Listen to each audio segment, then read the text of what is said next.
주님께서 여러분과 함께 루카가 전한 거룩한 복음입니다.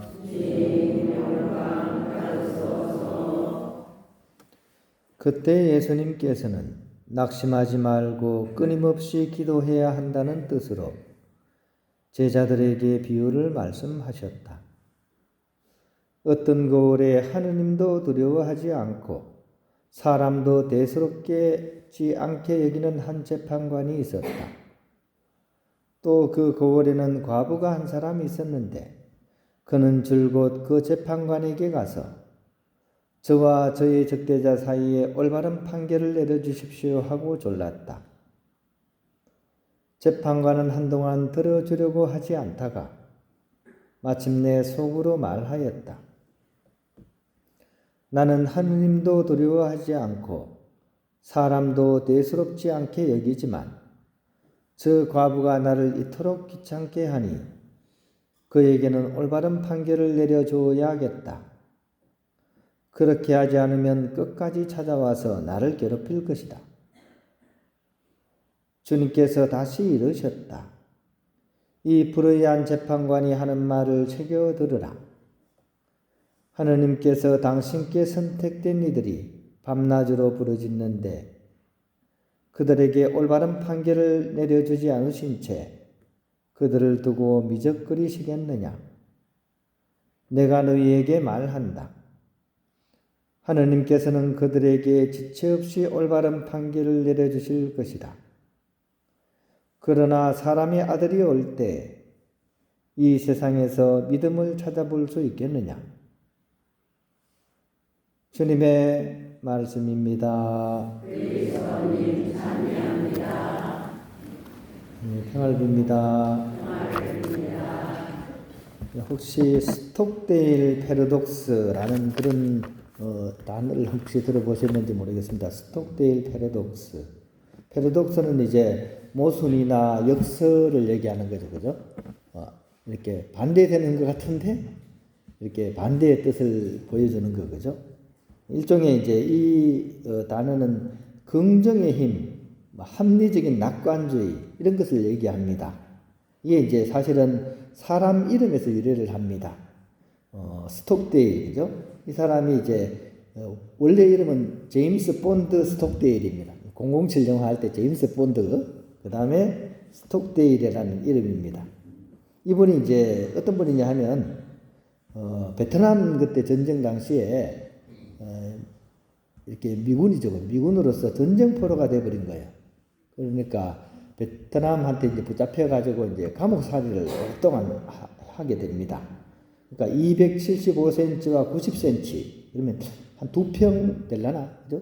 하여튼 그 정도 되는 그런 독방에 감금이 돼가지고 1965년에서 73년까지 거의 한 8년 가까이 독방에 감금이 된 거죠.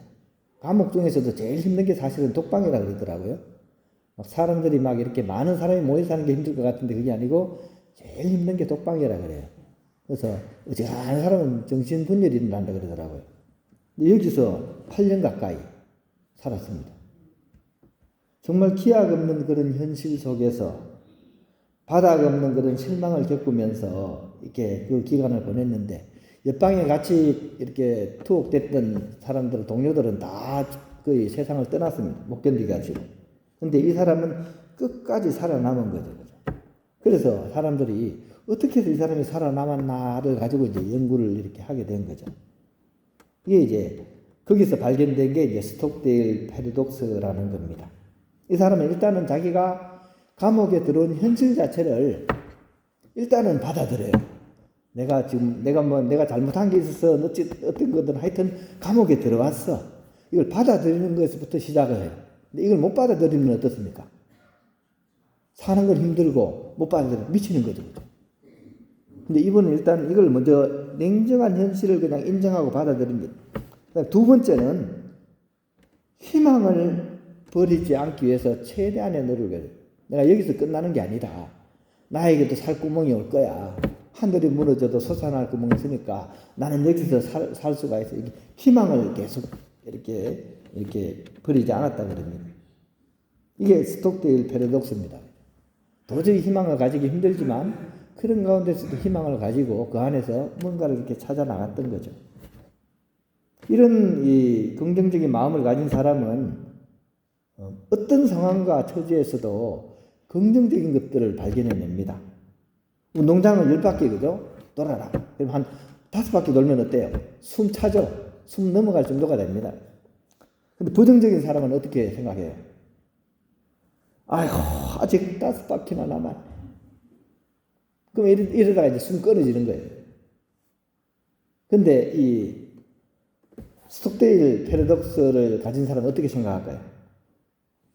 이제 5바퀴밖에 안 남았네. 이렇게 생각을 하는 거예요. 5바퀴밖에 안 남은 거예요, 이제. 그러니까 어때요? 힘이 생기는 거예요. 힘이 생기는 겁니다. 물론 이게 쉽지는 않겠죠.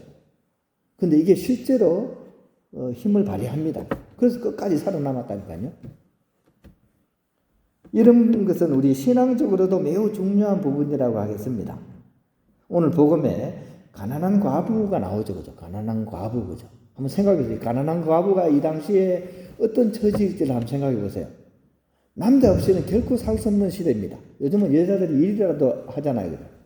근데 남자 없이는 살 수 없는 시대에 과부잖아요. 과부는 자기 일도 함부로 못 가진다고요. 그 벌이도 없습니다, 그죠? 거기다가 가난하기까지 합니다. 모든 상황이 절망적이에요.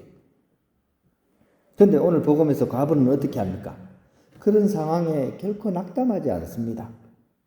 그리고 매달리는 거죠. 그것도 누구한테 매달립니까? 진짜 독한 사람한테 매달려요. 어느 정도로 독하냐? 이 재판관은 불의할 뿐만 아니라 하느님도 무서워하지 않는 사람이에요. 전혀 씨알이 먹힌 사람이 아니잖아요. 그런데도 불구하고 이 과부는 계속 줄곧 매달립니다. 이 과부의 내적 마음가짐은 어떤 상황에서도 희망을 놓지 않는 거죠, 그죠? 하느님께서 나를 꼭 도와주실 것이야. 그런 마음으로 이 희망을 놓치지 않습니다. 이것이 진정한 기다림의 태도이고, 또한 이것이 한편으로는 동시에 하느님께서 우리를 대하시는 방식이기도 하다는 것을 우리는 통찰해낼 수 있어야 됩니다. 이 과부의 태도가 사실은 하느님께서 우리에게 가지는 태도라는 것입니다. 우리가 정말 배워야 될 부분입니다. 우리의 기다림은 어떻습니까? 늘 부지런히 잘 준비해야 되고 또 때를 놓치면 안 되니까 재빨리 빨리 준비를 해야 된다고 생각을 해요. 그런데 하느님께서는 서두르지 않으십니다. 인내하시면서 우리를 기다리십니다. 수많은 우리의 그런 배반에도 실망 없이 충실히 우리를 기다리십니다. 흔히 하는 얘기로 고무신 거꾸로 신고 가도 어떻게 돌아오기를 기다리십니다. 시편 86장에 보면 이런 말씀입니다. 주님 당신은 자비하시고 너그러우시나이다. 분노에 더디시고 자애와 진실이 충만하시나이다. 이렇게 시편 저자는 하느님의 그런 부분에 대해서 이야기를 해주고 있습니다. 또 희망이 채워지지 않을 때 우리와 하느님의 반응은 또 다릅니다. 우리가 바라는 대로 안 되면 어떻게 해야 됩니까? 낙담을 하고 실망을 하고 원망을 합니다. 하지만 하느님께서는 끝까지 그 희망을 놓치지 않으십니다. 그런 점에서 오늘 복음에 나오는 가난한 과부는 하느님의 그런 특성을 닮으신 것 같습니다. 우리 또한 이 복음에 나오는 가난한 과부처럼 내 삶의 자리에서 어려운 일이 닥치거나 또 견디기 힘든 일이 나에게 다가왔을 때 낙담하지 말고 희망을 품고서 살아가야 됩니다. 나는 정말 그렇게 하고 있는지를 오늘 한번 성찰해 보면 좋겠고, 그럼에도 불구하고 끝까지 우리를 기다리시고 희망을 놓지 않으시는 그런 하느님을 기억하면서 그분께 되돌아갈 수 있는 그런 우리가 될 수 있기를 또한 기도드려야겠습니다.